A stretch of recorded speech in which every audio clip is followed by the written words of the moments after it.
एक कर्म बहुत बड़ा बलवान है। इसे ऐसा मत सोचना कि हमने एक कर दिया खत्म हो गया। तुमने जो किया 5 मिनट का कर्म, हो सकता है 5 मिनट का कर्म तुम्हें 5 जन्म लिवा दे। कर्म बड़ा भयंकर होता है, बड़ी भयंकर परिस्थिति पैदा करता है, मिटिया मेट कर देता है। डरो ऐसा कोई कर्म ना बन जाए जो तुम्हें जहां चल रहे हो यहां से घसीट कर नीचे गिरा दे। कर्म बहुत बलवान है। क्यों? पहला इसका प्रभाव होता है बुद्धि का अपहरण करना, सबसे पहला प्रभाव होता है। जो आपने असत कर्म किया है, कोई और नहीं, तुम्हारी बुद्धि का अपहरण करके पहले वहीं ले जाया जाएगा जहां तुम्हें दंड भुगताना है। तुमसे वैसे बुलवा दिया जाएगा, तुमसे वैसे करवा दिया जाएगा जैसे तुम्हारी दुर्गति होगी, जैसे तुम्हारा अपमान होगा, जैसे तुम्हारी निंदा। ये क्या बोल दिया हमने? हम तो बोलने नहीं चाहते, ये क्या निकल गया? अब हाय हाय करते रहो, वो कर्म तुम्हारा बुलवा रहा है। ये मैंने क्या किया?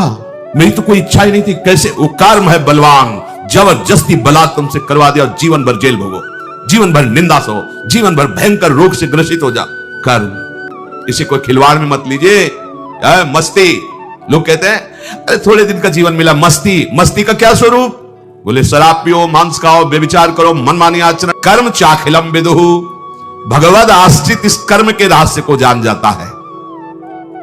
ये सृष्टि रचना क्यों हुई, कैसे हुई, भगवान क्या है, कैसे है, कोई प्रश्न बकाया नहीं रह जाता। जिसके जान लेने के बाद कुछ जानना बाकी नहीं रहता, वो प्रभु श्री हरि है।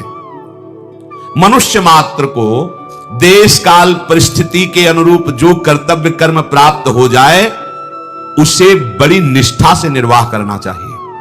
भाव समझिए, आपको जो शास्त्र उपदेश करते हैं नहीं समझ पाओगे, इसीलिए गुरुदेव का वर्णन किया जाता है कि जैसे मेडिकल स्टोर रखा है, हम बीमार हैं और हो सकता है हम कोई ऐसी औषधि लेके खा लें जो हमारी बीमारी बढ़ जाए या मर भी सकते हैं, क्योंकि हमें पता नहीं ना है इसी में औषधि कहीं।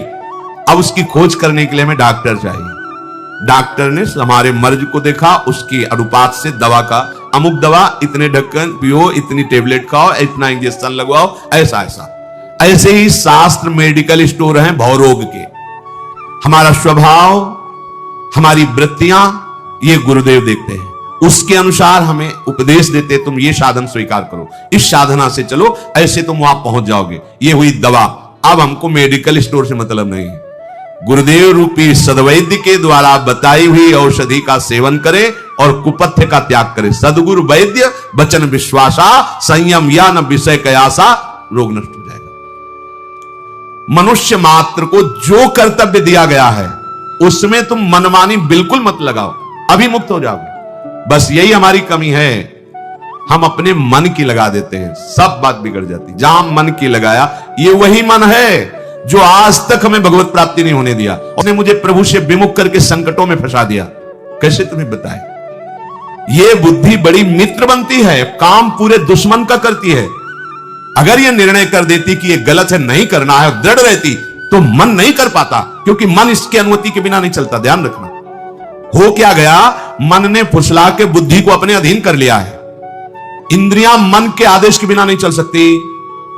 इंद्रियों ने मन को फुसलाकर अपने अधीन कर लिया, मन ने बुद्धि को कर लिया और विषय ने इंद्रियों को वश में कर, सब उल्टा हो गया। जबकि बुद्धि के शासन में मन है, मन के शासन में इंद्रियां है, इंद्रियां शासित निर्विषय भगवत मार्ग। विषयों के प्रलोभन में इंद्रियां, इंद्रियों के बस में मन, मन के बस में बुद्धि, नरक का मार्ग, संसार का मार्ग। प्राय हम इसी लाइन में खड़े हैं। विषयों के वशीभूत इंद्रियां, इंद्रियों के वशीभूत मन, मन के वशीभूत बुद्धि, उल्टा हो गया। कैसे हम इसे सन्मुख करें? बस केवल आज्ञा का पालन। बहुत जोर की बात है। संतों को अपने प्राणों से भी ज्यादा प्रिय सिद्धांत लगता है। अगर उनके अनुभूत सिद्धांत को मान लो तो तुम प्राणों से भी अधिक प्यारे हो जाओगे। एक पूछ रहे थे कि गुरुदेव को शिष्य सतत चिंतन करने की चेष्टा करता है, क्या गुरुदेव भी कभी कभी अपने शिष्य का चिंतन करते हैं कि नहीं? ऐसा प्रश्न किया था। यद्यपि वो अपने भाव से कर रहे थे।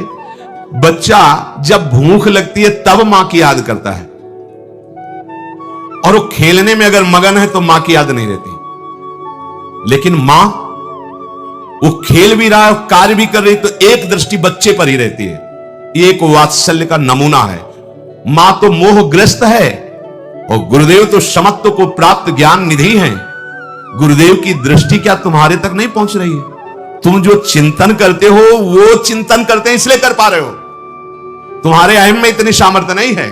अगर तुम हरि का चिंतन कर रहे हो तो हरि तुम्हारा चिंतन कर रहे हैं, इसलिए तुम्हारे अंदर चिंतन आ रहा है। हरि की याद आ रही, प्रियाजू की याद आ रही, प्रियाजू आपको याद कर रहे हैं। गुरुदेव की दृष्टि हर समय अपने शरणागत पर होती है, पर समझ जाए तो निहाल हो जाए।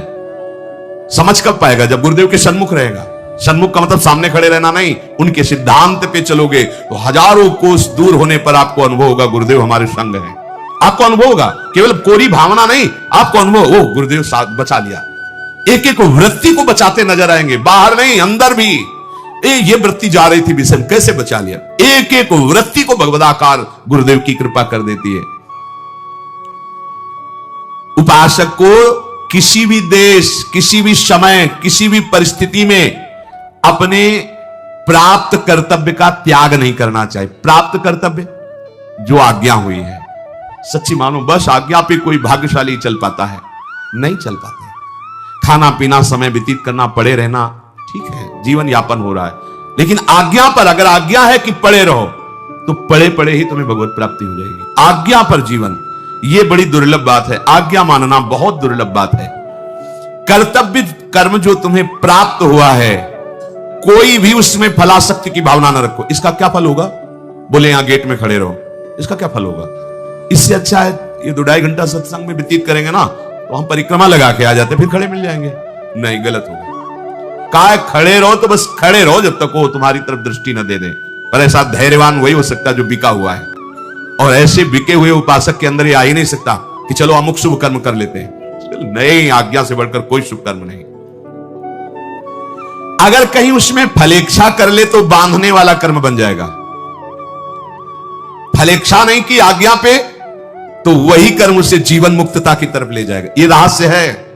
अपनी लगा दी तो वही कर्म जो जीवन मुक्तता की तरफ जाने वाला है वो बांधने वाला बन गया, और आज्ञा पर है तो वही बांधने वाला कर्म दिखेगा पर जीवन मुक्तता की तरफ चला जाएगा। कर्मों के साथ हमारा अपना कोई संबंध नहीं, केवल आदेश कर्तव्य कर्म का पालन निर्लिप्तता पूर्वक। निर्लिप्तता तभी हो सकती जब आज्ञा पालन। ये आप अमुक कार्य क्यों कर रहे हैं? गुरुदेव की आज्ञा है या शास्त्र आज्ञा है, तो इसका क्या फल होगा? हमें फल से क्या मतलब? आज्ञा है, उसका पालन कर रहे हैं बस। ये सच्चे उपासक का हृदय होता है। जो अनन्य भाव से केवल आश्रित होता है उसका प्राकृतिक क्रियाओं से कोई मतलब नहीं होता।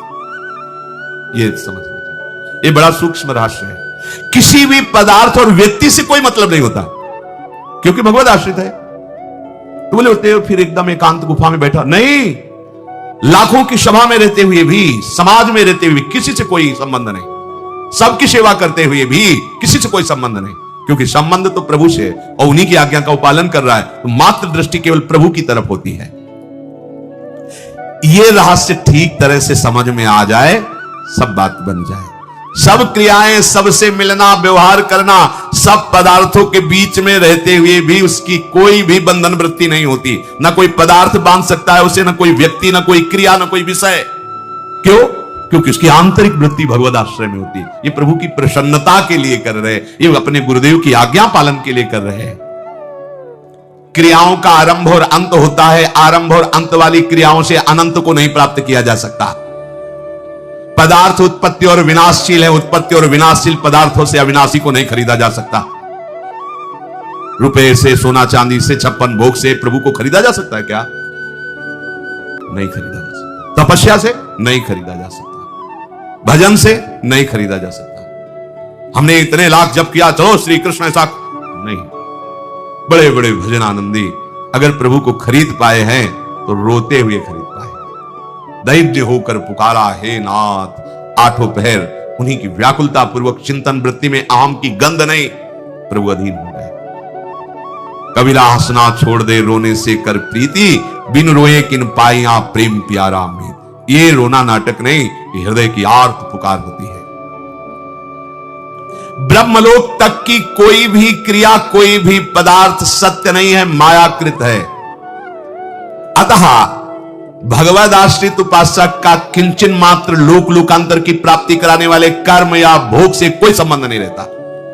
ये बड़े आनंद की बात है।